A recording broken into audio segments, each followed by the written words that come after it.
అయితే ఈ వాస్తవానికి 3 నెలల నుంచి చాలా పకడ్బందీగా ఈ సమావేశాన్ని విజయవంతం చేయాలి.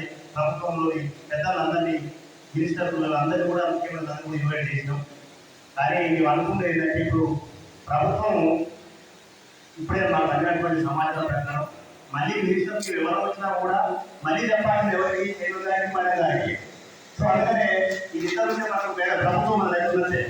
ఇప్పుడు మన ప్రభుత్వం తరఫు నుంచి కార్యాచరణ చేయాల్సినటువంటి ఇద్దరు గౌరవ పెద్దలు మన దగ్గర ఉన్నారు కాబట్టి ప్రభుత్వం సమస్యలన్నీ కూడా మనం ఏవైతే డిస్కస్ చేసుకున్నాం కూడా లిఖితపూర్వకంగా ఇచ్చినా కూడా ప్రభుత్వం నుంచి ఖచ్చితంగా వెళ్ళాలని ఈ సందర్భంగా మేము ఆలోచిస్తున్నామన్నా. మా వాళ్ళందరూ కూడా ఓపికతో చాలా ఉంటుందన్నా. మా వాళ్ళు నాలెడ్జ్ ఉన్నటువంటి వాళ్ళు చాలా మంది వీళ్ళు ఎక్కువ ఆఫీసర్గా పనిచేసి నాలుగు సంఘాలు ఎక్కువ మావాడే పనిచేస్తారు. ఈ రోజు అందరూ రాలేకపోయినా కూడా ఎందుకంటే శారీరక వైకల్యం అందరితో ఎన్ని ప్రాబ్లమ్స్ ఉంది, ఎంత ప్రాబ్లమ్స్ ఉంది, కొంతమంది రాలేకపోయినా ఈరోజు లైవ్ డైరెక్ట్ వీక్షిస్తున్నారు అన్నగారు. అందరూ కూడా ఈ మొత్తం మీరు అన్నట్టు 40,000 మంది ఈ రోజు సమావేశాలు వీక్షిస్తున్నారు.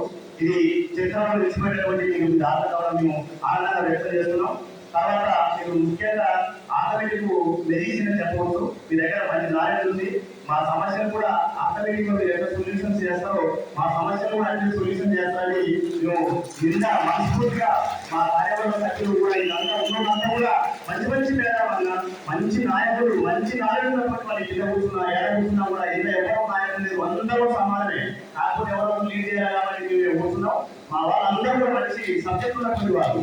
మా వాళ్ళు ఏ ఆఫీస్కి కూడా నడవదు. మా వాళ్ళు అంత దమ్ము దగ్గరటువంటి మా వాళ్ళు అందుకనే మా వాళ్ళు దయచేసి మిమ్మల్ని కోరేది ప్రభుత్వాన్ని ఇప్పుడు వచ్చిందని భావిస్తున్నాం. మాకే ముఖ్యమంత్రి మనుషులు వచ్చినట్టుగానే భావిస్తున్నాం. సో దయచేసి మీరు ఈ సమస్యలను ప్రభుత్వం దృష్టికి తీసుకెళ్తారని మేము మనస్ఫూర్తిగా ఆకర్షిస్తున్నాం అన్న.